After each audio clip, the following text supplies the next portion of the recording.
আসসালামু আলাইকুম সুপ্রিয় শিক্ষার্থী বন্ধুরা, ষষ্ঠ শ্রেণীর বাৎসরিক সামষ্টিক মূল্যায়ন পরীক্ষার যে প্রশ্নগুলো সেগুলো আমাদের হাতে এসে পৌঁছেছে এবং আমরা ধারাবাহিকভাবে তোমাদের উত্তরগুলো দেওয়ার চেষ্টা করছি। আজকের ভিডিওতে আমরা তোমাদের ষষ্ঠ শ্রেণীর উত্তরগুলো দিব।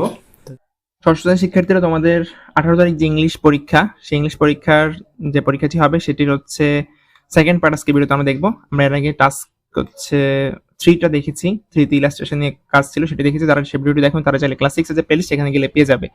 আজকের ভিডিওতে আমরা টাস্ক 4 এর অ্যান্সারটি দেখবো এবং উত্তরটি এখানে বলা হয়েছে যে তোমরা আগে যেই অ্যান্সার স্ক্রিপ্টটি লিখেছো বা আগে যেই ডিসকাশনগুলো ছিল ইলাস্ট্রেশন নিয়ে, সেই ইলাস্ট্রেশনটা সম্পর্কে তোমার বন্ধুকে বা যে কাউকে এখানে বলা হয়েছে হিজ অর হার রিলেশনশিপ, যে কাউকে তুমি লিখতে পারো।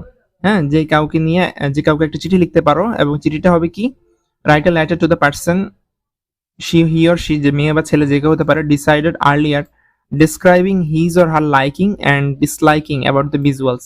তুমি এই যে ভিজুয়ালটি বা চিত্র দুটো যে দেখেছো সেখানে তুমি কি জিনিস পছন্দ করেছো আর কি জিনিস পছন্দ করনি সেটা ভালোভাবে ডিসক্রাইব করে তোমার বন্ধুকে বা যাকে চিঠি লিখতে চাও তাকেই চিঠি লিখতে হবে।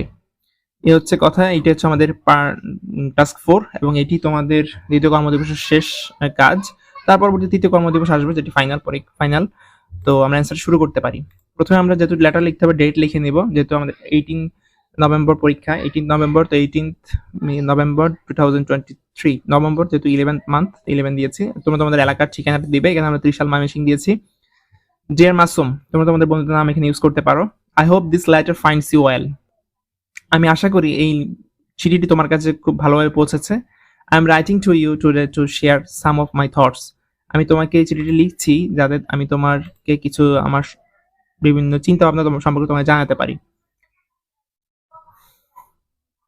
On two illustration that I recently came across, যে দুইটা ইলাস্ট্রেশন সম্পর্কে যে দুইটা নিয়ে আমি রিসেন্টলি খুব মানে অল্প কিছুক্ষণ আগে আমি যেটা সম্পর্কে জেনেছি দুইটার ইলাস্ট্রেশন নিয়ে। The first illustration is a flowchart that explains the difference between the words stationery and stationery.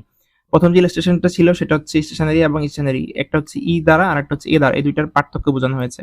দুইটার পার্থক্য ফ্লোচার্ট আকারে বোঝানো হয়েছে।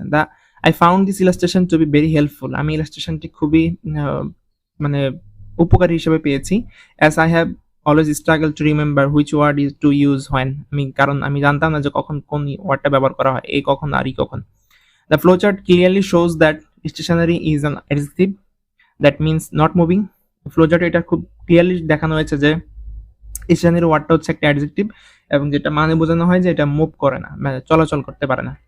While stationary ed যেটা সেটা হচ্ছে noun is a noun that refers to writing and other office materials, যেটা হচ্ছে আমাদের লেখার কাজে বা আমাদের যে কোনো অফিসিয়াল কাজে যে জিনিসটা ব্যবহার করে সেটা হচ্ছে স্টেশনারি এবং সেটা হচ্ছে ই দ্বারা লেখা হয়। তো আমি ভিডিওতে একটা কথাই বলবো, যারা আমাদের চ্যানেলের কন্টেন্ট গুলো নিয়ে নতুন করে ভিডিও তৈরি করেন, নিজেদের চ্যানেলে পাবলিশ করেন, তাদেরকে কিন্তু আমি সতর্ক করে দিচ্ছি, যারা আমাদের চ্যানেল থেকে কপি করবেন তাদেরকে আমরা স্ট্রাইক দিব। ইতিমধ্যে আমরা 3টা চ্যানেল স্ট্রাইক দিয়েছি। যেসব চ্যানেলগুলোই এখান থেকে কপি করে নতুন করে ভিডিও তৈরি করবেন তাদেরকে সাবধান করে দিচ্ছি, যদি নতুন করে ভিডিও করেন আমি আপনাদেরকে কাউকে সাবধান করবো না। আর ভিডিওতে আমি বলে দিয়েছি, যারাই হচ্ছে কপি করবেন, কপি করে চ্যানেলে ভিডিও আকারে আপলোড করবেন, তাদেরকে আমরা সরাসরি স্ট্রাইক দিব। তো চ্যানেল হারাতে না চাইলে এখান থেকে কপি করা থেকে বিরত থাকেন। তো শিক্ষার্থী বন্ধুরা, তারপর আমরা যেটা শুরু করতে পারি যে I also appreciate the way that the illustration uses examples to help explain the difference between two words. For example, the flowchart states that a stationary bike is a bike that is not moving, while stationary supplies are items that are used for writing.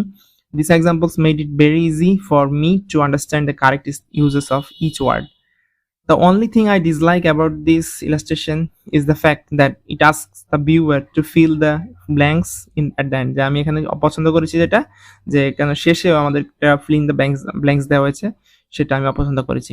I would have preferred if the illustration had simply provided the correct answers, as I found the fill in the blanks to be somewhat confusing. যদি এটা খুব ভালো হতো, যদি আমি আশা করেছিলাম বা আমি এটা চাই যে এখানে যদি fill in the blanks এর সঠিক উত্তরটি দিয়ে দেওয়া হতো তাহলে আমি খুব খুশি হতাম বা আমি এটাই চেয়েছিলাম। The second illustration is a picture of woman standing in front of window. Second ইলাস্ট্রেশনে হচ্ছে একজন মহিলাকে দেখানো হয়েছে, সে হচ্ছে জানালার কাছে দাঁড়িয়ে আছে। The women is wearing a traditional Indian garment, sari, যেটা ইন্ডিয়ান শাড়ি বলা যায়, একটা শাড়ি পরে আছে মহিলাটি। And she is looking out the window at the village view, সে গ্রামের দৃশ্য দেখার জন্য জানালার পাশে দাঁড়িয়ে আছে, জানালার দিকে বাইরে তাকিয়ে আছে। I found this illustration to be very evocative and thought-provoking. I like the way that the woman is posed in the illustration. মহিলাটি যেভাবে পোজ দিয়েছে সেটা আমি পছন্দ করেছি। Her back is to the viewer, but her head is turned so that we can see her profile. This gives the illustration a sense of intimacy and mystery. I also like the way that the artist has captured the woman's gaze. She's looking out the window with a thoughtful expression on her face. It is as if she is contemplating the world outside.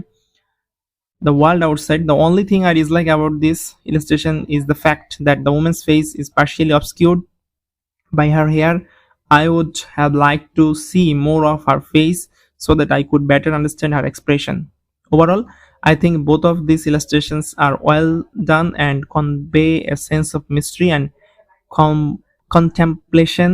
I would recommend checking them out if you have the chance. Sincerely তোমরা তোমাদের এখানে নামটা দিয়ে দিবে। আমি আবার বলছি, যারা ভিডিওগুলো আমাদের এখান থেকে কপি করছেন তাদেরকে সতর্ক করে দিচ্ছি, যদি এরপরও ভিডিওগুলো আপলোড করেন আমাদের এখান থেকে বা আমাদের এখান থেকে কপি করে লেখাগুলো নিয়ে ভিডিও তৈরি করেন, তাহলে কিন্তু আমরা চ্যানেল স্ট্রাইক দিব। খুবই সাবধান। ধন্যবাদ সবাইকে, শিক্ষার্থী বন্ধুদেরকে। তোমরা জানিয়ে দিতে পারো যে আমাদের চ্যানেলের ভিডিওগুলো বা আমাদের চ্যানেল লেখাগুলো অন্য কোন চ্যানেল একইভাবে লেখাগুলো দিচ্ছে। তো কেউ যদি কপি করে সেই কপি বিদ্যা কিন্তু আসলে চুরি। তো চুরি যারা করবে তাদেরকে আমরা স্ট্রাইক দেবো। তোমরা আমাদেরকে এই ব্যাপারে সাহায্য করবে। তোমরা কমেন্ট সেকশনে লিখে দিবে কোন কোন চ্যানেলগুলো আমাদের থেকে কপি করে ভিডিওগুলো তৈরি করছে। ধন্যবাদ সবাইকে, শিক্ষার্থীদেরকে এতক্ষণ ধৈর্য ধরে ভিডিওটি দেখার জন্য। ক্লাস 6 এর যে প্লেলিস্ট আছে সেই প্লেলিস্টে গেলে ইংলিশ 18 তারিখে যে পরীক্ষা সেটির আরেকটি যে ভিডিও আছে সেটি দেখতে পাবে।